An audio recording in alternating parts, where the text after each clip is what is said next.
Hey guys, good afternoon to all of you. क्या हाल चाल, कैसे हो? Good afternoon, good evening, good morning, जब भी आप ये लेक्चर देख रहे हो, है कि नहीं? तो गाइस, हम लोग अपने सेशंस पे कंटिन्यू करेंगे and this is a session which is going to be on guys compiler, past year papers, MTP, RTP जो हम लोग सॉल्व करने निकल पड़े। तो आज का सेशन हम चालू करेंगे AS16, that is borrowing cost से। And this is chapter number 10 in my compiler. I hope आपके सबके पास ये कंपाइलर हो और मैं चालू करूँगा क्वेश्चन नंबर 1 से। मैं आपसे एक रिक्वेस्ट करूँगा कि आप अपना कंपाइलर खोल के बैठिए गाइस, नोट पैड, पेन, कैल्सी सब साथ में लेके बैठिए ताकि हम ये पूरे क्वेश्चन साथ में सॉल्व कर सकें। आइडिया ये होना चाहिए कि पूरे ही क्वेश्चन साथ में सॉल्व करने हैं, ठीक है? Too good guys. Before I start, मुझे दो बहुत ही इंपॉर्टेंट इन्फॉर्मेशन आपको देनी है। The first information that I want to give you is guys के CA एप्टीट्यूड टेस्ट कंडक्ट हो रहा है अनअकैडमी में। And guys, this is for the students who are clearing their foundations, who are wanting to do the inter and final. In fact मैं तो कहता हूँ कि ये जो एप्टीट्यूड टेस्ट है ये इंटर वाले स्टूडेंट्स भी दे सकते हैं। गाइज, यहाँ पे अनअकैडमी के टॉप एजुकेटर्स इंडस्ट्रियल सेशंस लेंगे and you can enroll on the sessions now and you are going to win amazing things guys। बहुत अच्छी exciting rewards and scholarship भी मिलेगी आपको, ठीक है? इसके साथ साथ गाइज मैं खुद ये सेशन लेने वाला हूँ, so I am going to take this session guys on 15th, जो कि कल है। और ये सेशन में गाइज मैं आपको काइंड ऑफ बहुत सारा ज्ञान दूंगा, so with reference to chartered, the path ahead and all the stuff, ठीक है?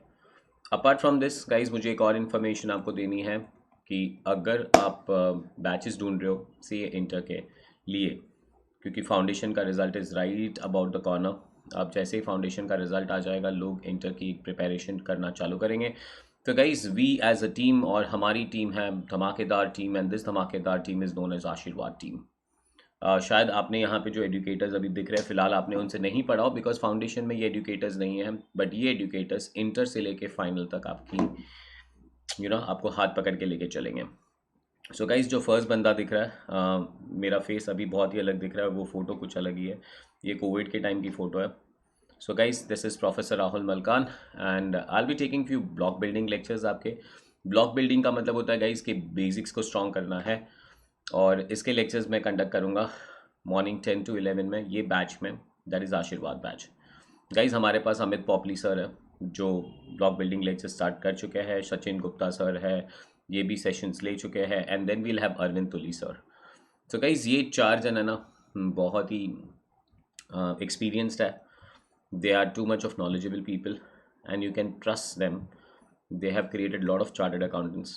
सो गाइज, इंटर की टीम तो बढ़िया है, रॉक सॉलिड है, और देखते हैं इसको फाइनल में कैसे लेके जाना है, ठीक है? So join this batch now, enroll now, ठीक है? Love you. Can I start? If you all are ready, सब लोग एक बार चकास बोल दो प्लीज़। ये वीडियो को लाइक कर देना, शेयर कर देना, अपने फ्रेंड्स को बोलना कि सर पूरे कंपाइलर सॉल्व करा रहे हैं, तो ये लेक्चर्स को देखते रहे। Question number 1 guys, May 18 RTP, November 19 RTP, November 21 RTP। अरे भाई, बहुत ही बढ़िया क्वेश्चन है, तो I will start the question. मैं आपके साथ ये क्वेश्चन सॉल्व करूँगा, so I will be solving question number 1 guys. This is May 2018 का RTP का क्वेश्चन है। ये November 2019 के RTP में भी ये क्वेश्चन आया है, और गाइज अब November 21 के RTP में भी ये क्वेश्चन आया है। तीन बार RTP का क्वेश्चन है। लेट्स सी क्वेश्चन में है क्या। Are you all ready? Yes sir, we are ready. So guys, if you are ready, let's start. Let's have a चकास plan on that. In May 16, Capacity Limited took a bank loan to be used specifically for the construction of new factory building. Specific loan है, borrowing cost, याद है ना borrowing cost? Borrowing cost on qualifying asset to be capitalized. Borrowings दो type की होती है, एक specific borings और एक जनरल बोरिंग। ये स्पेसिफिक बोरिंग्स की बात कर रहे हैं। The construction was completed in Jan 2017। तो May 16 में हमने लोन लिया था, Jan 2017 में कंस्ट्रक्शन कंप्लीट हो चुका था, and building was put to use immediately thereafter. Interest on the actual amount used for the construction of a building till the completion was 18 lakhs, whereas the total interest payable to the bank on the loan for the period till 31st of March amounted to 25 lakh. Guys, total पूरे साल का interest हमने 25 लाख भरा है, but asset construction होने तक हमने 18 लाख का भरा हुआ है। Can 25 lakhs be treated as a part of cost of factory building and thus be capitalized on the plea that loan was specifically taken for the construction of factory building? Explain the treatment in line with provision with AS 16. Guys उनको क्या करना है, पूरे 25 लाख को capitalise कर देना है. पूरे 25 लाख कैपिटलाइज नहीं हो सकते हैं, नहीं हो सकते हैं, गलत है गाइज, गलत है. So here we are taking it is as per AS 16. Borrowing cost on qualifying asset should be capitalized. Borrowing cost on qualifying asset should be capitalized. बराबर है कि नहीं गाइस? टोटल बोरोइंग कॉस्ट कितना था? Total borrowing cost अगर आपको याद हो तो टोटल बोरोइंग कॉस्ट था हमारा 25 लाख का. ये पूरा 25 लाख का बोरोइंग कॉस्ट आप कैपिटलाइज नहीं कर सकते. 18 लाख का borrowing cost till asset was ready. Guys ये बोरोइंग कॉस्ट आप कैपिटलाइज कर सकते हैं, तो इसे आप कैपिटलाइज कर लीजिए. And guys balance 25 minus 18 that is 7 lakh के बोरोइंग कॉस्ट को हम कैपिटलाइज नहीं कर सकते. सो this is can not be capitalised. और अगर आप इसे कैपिटलाइज नहीं कर सकते तो इसे कहाँ चार्ज कर देना है? इसे हमें चार्ज कर देना है charge to profit and loss account. Are you understanding this? Too good. So this is my question number 1. I'll go to question number 2. Let's start question number 2 guys. चलो 18 लाख कैपिटलाइज करना है, 7 लाख को पीएनएल में charge कर देना. मैंने पहले ही बता दिया आपको, पढ़ने की ज़रूरत नहीं होनी चाहिए. मैंने आपको यहाँ पे लिख के दे दिया है कि 18 लाख को कैपिटलाइज कर दो, 7 लाख को पीएनएल में चार्ज कर दो. क्वेश्चन नंबर 2 पे आ जाओ. नवंबर 2018 का आरटीपी है. दिस इज नवंबर 2018 का R and T and P. जकास है guys. Too good. Can I start with this? Yes sir. चलो first, a company incorporated in June 2017 has set up a factory within a period of 8 months with borrowing funds. Guys factory setup कर दिया, 8 months में setup कर दिया borrowed funds लेके. The construction period of asset has reduced drastically due to the usage of technological innovations of the company. ये factory इतना जल्दी इसलिए कंस्ट्रक्ट हो गया गाइस बिकॉज हम लोग ने नई टेक्निक्स यूज़ की है कंस्ट्रक्शन के लिए, और इसलिए 8 months में पॉसिबल है. Whether interest on borrowing for the period prior to the date of setting the factory should be capitalized, although it has taken less than 12 months for the asset to be ready for its intended use. Guys अगर आपको याद हो तो borrowing cost on qualifying asset should be capitalized. Qualifying asset का definition है that an asset which takes substantial period of time to be ready for its intended use. What is substantial period? Anything which is like generally which is like over 12 months is considered as substantial period. But यहाँ पे तो asset 8 months में बन गया, तो क्या हम borrowing को कॉस्ट को कैपिटलाइज कर सकते हैं? क्या कहते हो आप? यहाँ पे मैं अनअकैडमी के पोल को मिस कर रहा हूँ, वरना मैं पोल में आंसर पूछ लिया होता आपको. फिर भी आप कमेंट बॉक्स में लिख सकते हैं. चलो फटाफट लिखिए हाँ या ना. Guys answer is yes, we should capitalize. Just because technological innovation आया इसलिए हमें पीरियड कम लगा, तो हम उसे पनिश नहीं कर सकते. अरे जल्दी बना दिया, चल अब इसे कैपिटलाइज नहीं कर सकते, पीएनएल में डाल दे. ऐसा नहीं कर सकते हो आप. तो डेफिनेटली 110% हम इसे कैपिटलाइज करेंगे. ठीक है, बढ़िया. Too good. सो गाइज आ जाता है answer. As per AS 16 borrowing cost on qualifying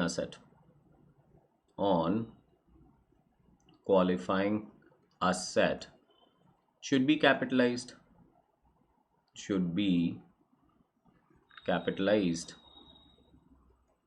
ठीक है. Too good.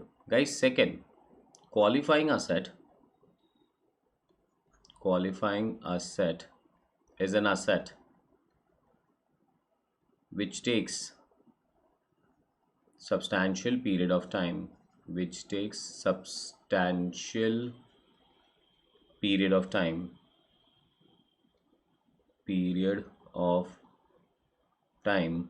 to be ready for its intended use. Next one, substantial period substantial period is generally a period of 12 months or more. Generally, यहाँ पे ये word बहुत important था, generally. Are we exactly clear with that one, guys? A period of less than 12 months, a period of less than 12 months can also be considered substantial, can also be considered substantial, can also be considered substantial depending upon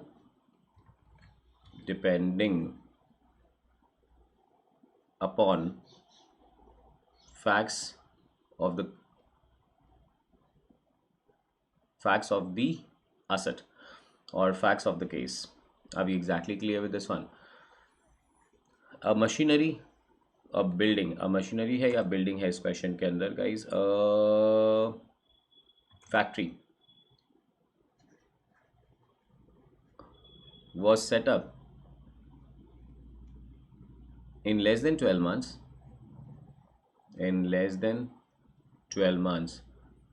due to technological advancement,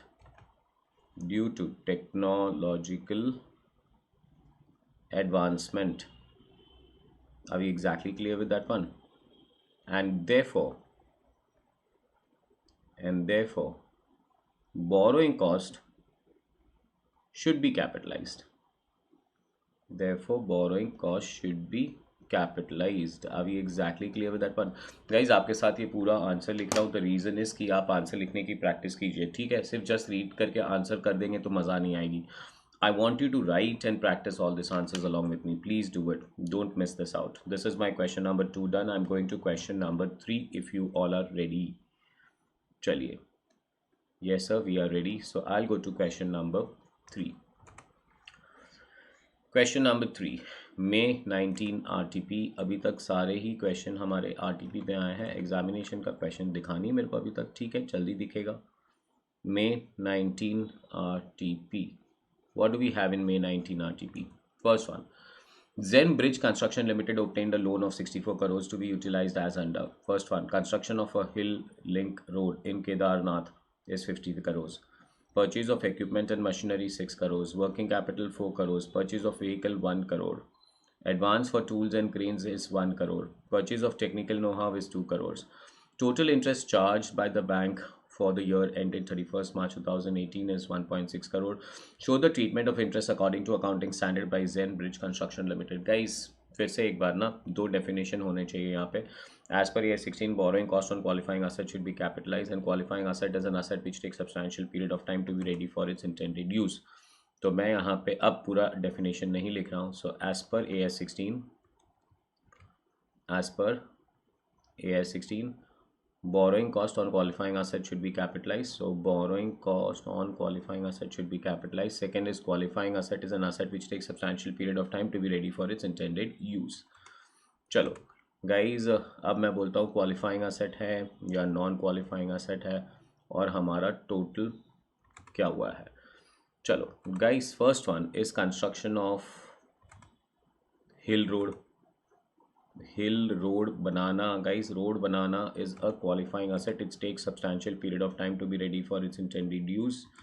nice. Purchase of equipment and machinery, directly अगर equipment और purchase किया है, construct नहीं किया है, तो ये तो रेडी फॉर यूज़ है. और अगर ये रेडी फॉर यूज़ है तो ये नॉन क्वालिफाइंग एसेट है 6 करोड़ का. तो यहाँ पे आ जाएगा 6 crore. Next one, working capital is 4 crore. So we will have next one which is working capital. And हमारा वर्किंग कैपिटल कितने का है? वर्किंग कैपिटल हमारा 4 करोड़ का है. Next one, purchase of vehicle 1 crore. So this is purchase of vehicle, and purchase of vehicle is also a non-qualifying asset, 1 crore. Guys, advance for tools and trains cannot be qualifying at all. So advance cannot be qualifying for tools and cranes. Guys, ये भी non qualifying asset में आ जाएगा. Amount is 1 crore.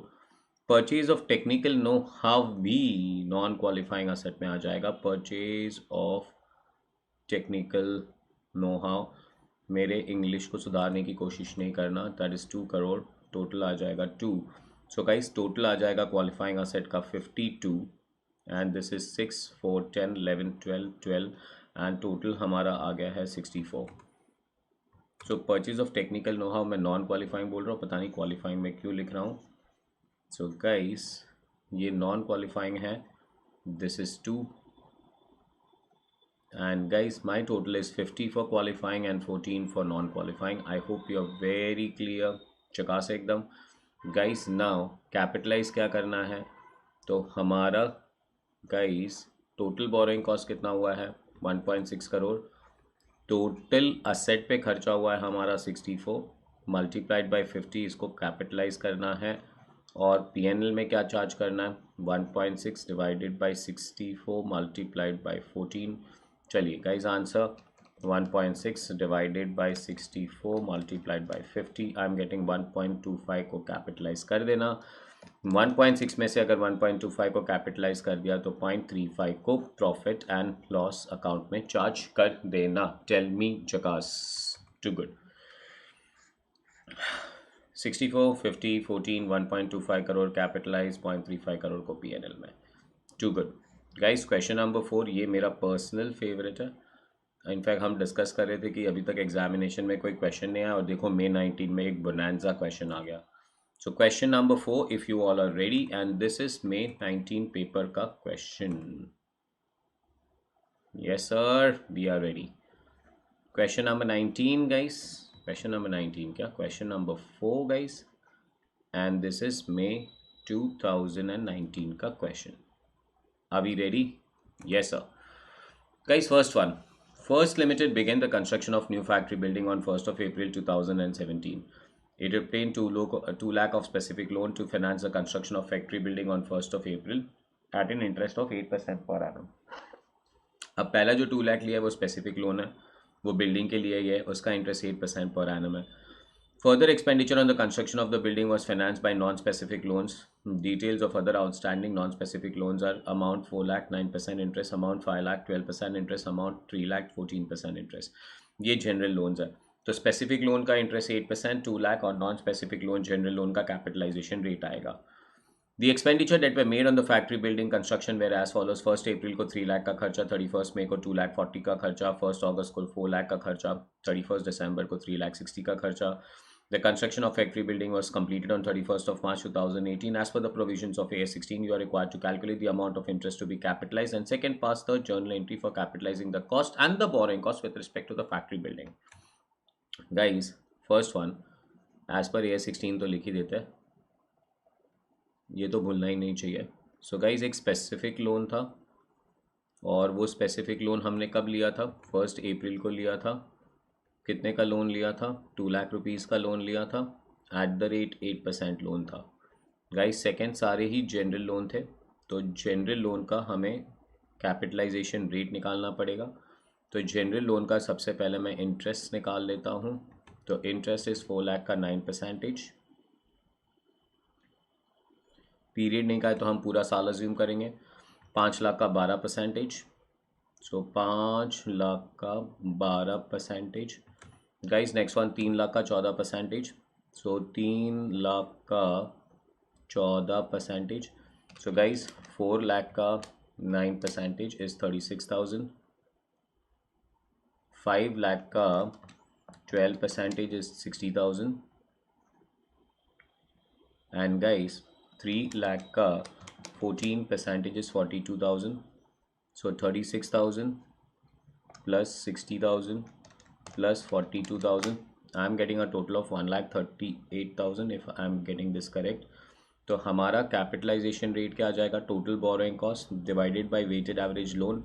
Weighted average loan is 5 + 3 8 + 4 12 lakh rupees का loan है and guys multiplied by 100। तो हमारा capitalisation rate आ जाएगा guys 11.5%। जकास है। तो गाइज हमारा एक 8% वाला लोन है 2 लाख का और हमारा 11.5% जनरल लोन का कैपिटलाइजेशन रेट है। गाइस थर्ड, अब हमने खर्चे कभी कभी किए हैं, तो borrowing cost to be capitalize के लिए एक छोटा सा टाइमलाइन बना देता हूँ और आ जाता हूँ खर्चे कब किए। तो पहला खर्चा हमने किया 1 अप्रैल को 3 लाख रुपीज़ का। सो 1 अप्रैल को जो 3 लाख रुपीज़ का खर्चा हुआ ना गाइज, उसमें से 2 लाख का स्पेसिफिक लोन निकल जाएगा और 1 लाख का जनरल लोन निकल जाएगा। Specific loan, general loan. Second time हमने खर्चा किया है 31 मई को। सो 31 मई को हमने जो खर्चा किया 2,40,000, ये पूरे का पूरा जनरल लोन से ही जाएगा। गाइस नेक्स्ट खर्चा किया है 1 अगस्त। 1 अगस्त को हमने 4 लाख का खर्चा किया है, ये पूरे का पूरा जनरल लोन से ही निकलेगा। गाइस लास्ट हम लोग ने खर्चा किया है 31 दिसंबर। 31 दिसंबर पे हमने 3,60,000 का खर्चा किया है और ये भी जनरल लोन से ही निकलेगा और ये आ रहा है 31 मार्च। जकास। Guys borrowing cost to be capitalized is 2 lakh का 8% एंड गाइज इंटू 12/12 पूरे 12 मंथ, तो 2 लाख का 8% हो जाएगा 16,000। 2 लाख का 8% 16,000। गाइज सेकेंड 1 लाख का जनरल लोन था, तो 1 लाख का 11.5% into 12/12 guys is 11,500। Third guys हम लोग ने लिया 2,40,000 रुपीज़ का loan. Capitalization rate is 11.5%। Loan लिया था 31 मई। जून, जुलाई, अगस्त, सितंबर, अक्टूबर, November, December, Jan, Feb, March, guys 10 months के लिए लोन था। 10 divided by 12, 2,40,000 into 11.5% into 10 divided by 12, I am getting 23,000 का अमाउंट कैपिटलाइज करेंगे। Next one is 4 lakh. So guys this is 4 lakh and the 4 lakh का 11.5% आएगा। 4 लाख का 11.5% into 10 divided by 12। So guys 4 lakh का 11.5% आ जाएगा इंटू 10/12 नहीं, इसका मैं मंथ्स कैलकुलेट करना भूल चुका हूँ, अभी याद कर लेता है। तो 4 लाख 1 अगस्त को लोन लिया था, तो अगस्त, सितंबर, अक्टूबर, November, December, Jan, Feb, March. Guys this is 8 months, so this is going to be 8 divided by 12। सो 4 लाख का 11.5% into 8 divided by 12, I am getting an answer of 30,667 if I am not wrong. Catch this up well. 4 lakh का 11.5 into 8 divided by 12, 30,667. Guys, finally we are getting 3,60,000. So 3,60,000 ka 11.5% into, guys, we'll have 3/12, 3 divided by 12. 3,60,000 into 11.5% into 3 divided by 12. I'm getting an answer of 10,350. So total borrowing cost कितना capitalise करना है, plus 60,667 plus 23,000 plus 11,500 plus 16,000, I am getting a total of 91,517 का borrowing cost capitalise करना है। और total asset कितने का बना, तो अपना एंट्री आएगा asset account debit. Guys borrowing cost account debit, borrowing cost को कैपिटलाइज करना है टू बैंक। अभी exactly clear with that one. Asset पे खर्चा हुआ हमारा 3 लाख का प्लस 2,40,000 का प्लस 4 लाख का प्लस 3,60,000 का, टोटल खर्चा हो गया हमारा 13 लाख। बोरोइंग कॉस्ट हमें 91,517 कैपिटलाइज करना है। 13,91,517, 13,91,517 is the amount to be capitalize. Tell me, are we very clear with this? Too good. चलो 11.5% borrowing cost to be capitalize 91,317। Building account को डेबिट किया है, बोरोइंग कॉस्ट को भी कैपिटलाइज करना है। बोरोइंग कॉस्ट कैपिटलाइज करने का जर्नल एंट्री होगा हमारा और एक, that is asset account debit to borrowing cost.